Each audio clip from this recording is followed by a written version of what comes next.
salamat. Meron tumatakbo sa isip ko, kasi kaya di ba parang i-mention na parang now, gusto mong parang balikan yung parang katema, katulog ng dahil sa'yo.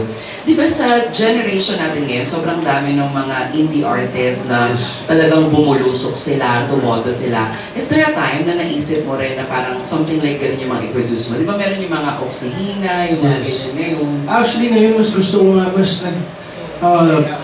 mas pumupunta ako dun sa sound na banda, yung mga may banda talaga pag nag-perform. Kasi halos lahat ng mga music na ginawa ko dati, -1 tapos may ano lang, dance.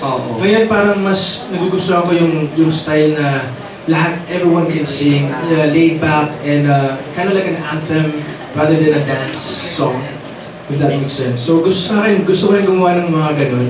And hopefully I get to collaborate with, a lot of the new artists, a lot of the indie artists, mga bands dito sa Philippines. Actually, kailangan ko nang may mag-update sa akin sa music dito. I need new music to learn. I need to learn more about the music here in the Philippines. Diba? Kasi sa TikTok lang, ikaw fan ka rin ng TikTok, parang ang dami mo rin followers doon. Diba imagine, before when nagsisimula ka, parang it's really hard for you to establish yourself. Kasi ngayon sa TikTok, parang may mag-trending ka lang na kanta mo, nagiging worldwide hit na talaga siya.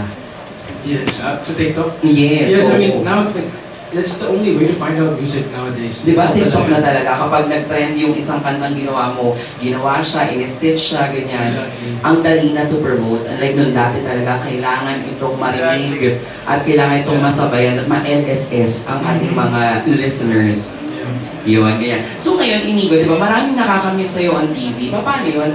Paano ka nagde-decide kapag halimbawa, di ba, kailangan mo bumalik sa States, pero kunyari, merong in-offer sa'yo na magandang project here in the Philippines, like a series. Di ba kasi sa movie, pwede niyong gawin siya in 7 days. Exactly. Pero yung series, kailangan MWF for like 3 months. Paano ka nagde-decide sa mga projects sa pagtanggap? Siguro sa akin, kung ano yung mas ikakabuti sa career. I mean, hindi lang naman ako yung nag-decide doon. Siyempre, parte din yung management.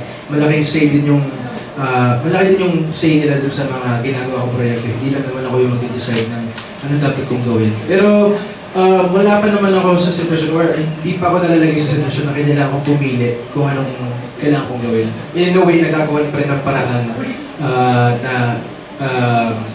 gagawin ko to, tapos gagawin ko to. So sana naman mo tayo dumating sa point na mahirapan. Sana. Nang mahirapan ka. What's next for Inigo? Ano pa ang mga aabangan namin sa'yo at ng mga fans mo? I mean, yeah, like what I said, I'm doing a movie in the States this year. I'm not sure when that's going to come out, but also new music. I'm going to be working on new music this year. I'm going to go back to my roots, go back to that kind of sound. And yeah, that's pretty much it. Oh, and I'm starting a business Yes, invite mo sila. Alam mo, nakita ko meron ako nagustuhan yung color orange na parang cat. Sold na, nakita ko. So yeah, making those rugs. Abangan niyo po. I'm gonna be making more rugs, more designs. I'm also gonna come out with a new brand. It's gonna be coming out very soon. Self-hygiene, mga hygiene stuff. I'm gonna be coming out with hair products. Pomade. Yes, pomade and stuff, and my hairspray, and marami pang iba. So abangan niyo po yan. Yes. Grabe, no? Talaga, businessman na siya. Dapat dinagdagan ko na yung voiceover ko na actor, singer, and performer, and businessman, entrepreneur. May gano'n na pala doon, in fairness. Maraming salamat! Mga kapamilya, palakpakan po natin. Inigo! Nakasama natin dito sa Star Magic Spotlight. It's been such a blast having Chika with you. Nakakatuwa, lagi pa nagkakwentuhan tayo. Very, kalmadong-kalmado lang talaga. Siyempre, maraming salamat po sa lahat ng mga fans na tumutok sa atin. Again, pwede niyo pong balik-balikan ang ating mga episodes sa ating YouTube channel. Of course, we can't wait to see all the amazing adventures and endeavors we'll be taking on next. That's a wrap for today's Star Magic Spotlight. This has been your host, ako po si Jaiko.